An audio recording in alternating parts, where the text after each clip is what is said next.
শতকরা কি, সেখানে যে শতকরা হলো এমন একটা প্রতীক যা 100 এর ভগ্নাংশ রূপে প্রকাশ করা হয়।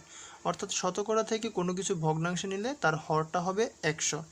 তাহলে এখানে আছে 1%, আমরা যদি এটাকে ভগ্নাংশে প্রকাশ করি এটা কত হচ্ছে 100/1। এখানে আছে 25%, এটাকে যদি আমরা ভগ্নাংশে নিই তাহলে আমরা জানি হরটা হবে 100, 100/25।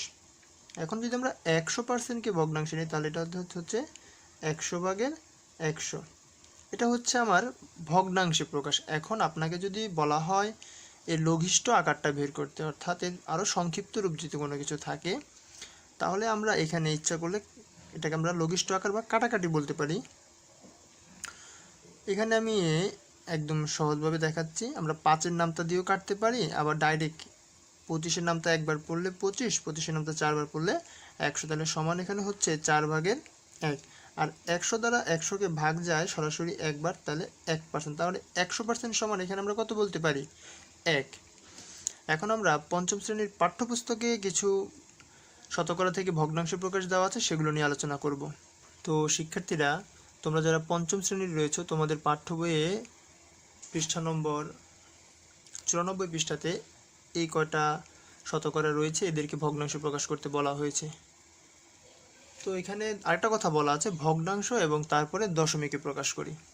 তো আমরা দেখি এখানে আছে 60%, তাহলে আমরা আগেরগুলো যদি মনে থাকে তাহলে 60% সমান কি হচ্ছে এখানে 100/60। 34% সমান কি হচ্ছে 100/34। 89% সমান কি হচ্ছে 100/89। এবং 125% সমান কি হচ্ছে, আশা করি বুঝতে পারছো, 100/125। এখন এখানে আরেকটা কথা বলা হয়েছে যে দশমিকে নেওয়ার জন্য তোমাদের সাধারণত এই ধরনের প্রশ্নগুলো সংক্ষিপ্ত প্রশ্ন এসে থাকে। তো 100/60কে যদি আমরা দশমিকে নিই, আমরা মনে মনে ভেবে নিব এখানে একটা দশমিক আছে। তো এটাকে আমরা ভাগচিহ্ন হিসেবে ভেবে নেই। তো আমরা জানি যদি ভাজক অর্থাৎ যেটা দিয়ে আমরা ভাগ করছি সেটা যদি 10, 100 বা 1000 হয়, তখন দশমিক সংখ্যাটা, দশমিক যে বিন্দুটা থাকে সেটা বাম দিকে চলে আসবে। এখানে একটা দুটো শূন্য রয়েছে, তো এই দুটো শূন্যর কারণে দশমিকটা 2 ঘর সামনের দিকে চলে আসবে, অর্থাৎ পেছনের দিকে বলতে পারি, বা বাম দিকে চলে আসবে।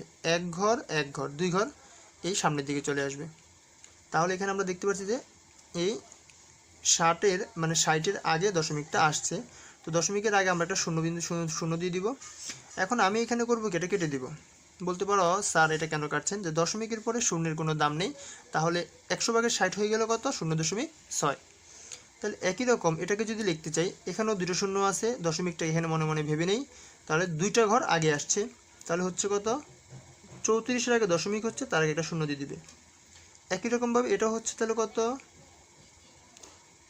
এখন এটাতে দেখি, যারা এটাতে একটু বুঝতে কম পারো তারা এখানে ভালো করে খেয়াল করো। এখানে দুটো শূন্য আছে, দশমিকটা এখানে ধরি, তাহলে এখান থেকে 2 ঘর আগে আসলে 2-এর আগে, তাহলে 125 যখন লিখলাম তাহলে এটা হবে 1.25 না 1.25। কোনোভাবেই দশমিকের পরে সংখ্যাকে একসাথে পড়া যাবে না, ভেঙে ভেঙে পড়তে হবে। 1.25। আশা করি আমরা এতটুকু বুঝতে পারছি। এখন আমরা এরপরে দেখব কিভাবে ভগ্নাংশ থেকে শতকরায় প্রকাশ করা যায়। তো শিক্ষার্থীরা, এখন আমরা ভগ্নাংশ থেকে শতকরায় প্রকাশ করব, বা দশমিক ভগ্নাংশ থেকেও শতকরায় প্রকাশটা দেখব কিভাবে করা হয়। তো এখানে দেখতে পাচ্ছ 1 নম্বরে রয়েছে 100/24। এটা পঞ্চম শ্রেণীর শিক্ষার্থীদের 95 পৃষ্ঠাতে আছে এই অঙ্কগুলো। এছাড়া এটা শুধু পঞ্চম শ্রেণীর শিক্ষার্থীদের জন্যই নয়, সকল চাকরি প্রত্যাশী ভাই বোনরাও এটা থেকে শতকরায় প্রকাশটা শিখে নিতে পারেন। তো 100/24 আমরা ইতিপূর্বে শিখেছি 1% মানে হচ্ছে 100/1।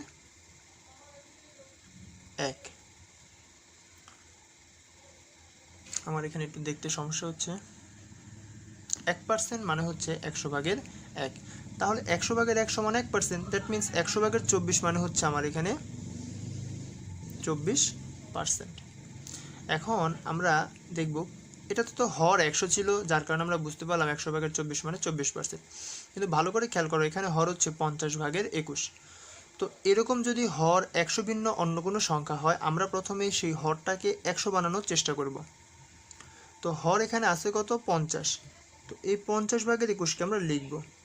এখন এই হরকে 100 বানাতে হলে, অর্থাৎ 50কে 100 বানাতে হলে কি করতে হয়, অবশ্যই আমরা বুঝতে পারছি এটাকে 2 দ্বারা গুণ করতে হবে।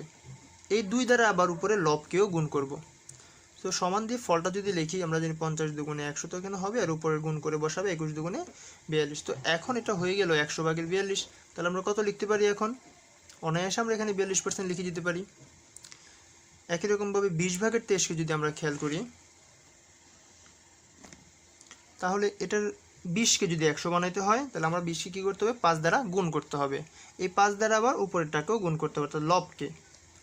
তো 23 আর 5 গুণ করলে কত হচ্ছে? 115। আর 20 আর 5 গুণ করলে হচ্ছে 100। তাহলে 100/115 মানে এখানে কি হবে? 115%।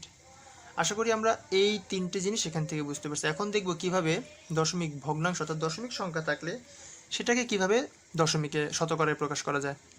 তো এর জন্য স্টুডেন্টস প্রথমে তোমাকে এই দশমিকটাকে মুক্ত করতে হবে, অর্থাৎ দশমিক থেকে ভগ্নাংশে প্রকাশ করতে হবে।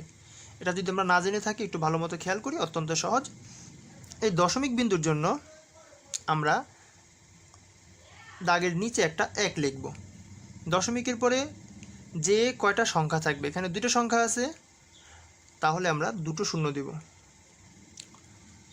তাহলে আবার বলতেছি, দশমিক বিন্দুর জন্য একটা 1, দশমিকের পরে যে কয়টা অঙ্ক থাকবে বা সংখ্যা যেটাই বলি কেন আমরা, আমাদের অঙ্ক আর সংখ্যার পার্থক্য নিয়ে এখন আসলে আলোচনা করব না।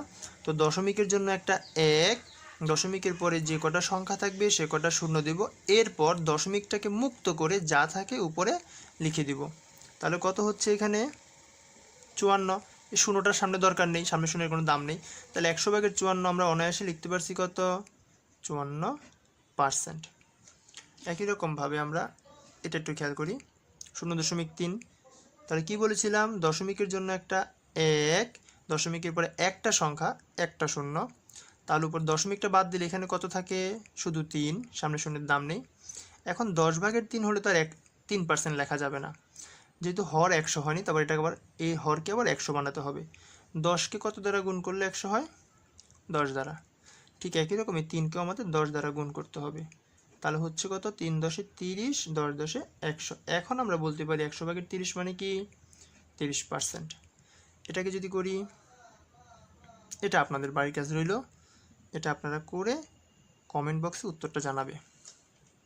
তো আশা করি আমরা শতকরায় প্রকাশ অর্থাৎ ভগ্নাংশ থেকে শতকরায় প্রকাশ এবং শতকরা থেকে ভগ্নাংশে প্রকাশ এই দুটো লেসন খুব ভালো করে বুঝেছি। না বুঝতে পারলে কমেন্ট করে জানাবেন, আমি আবার চেষ্টা করব বুঝিয়ে দেওয়ার। ধন্যবাদ।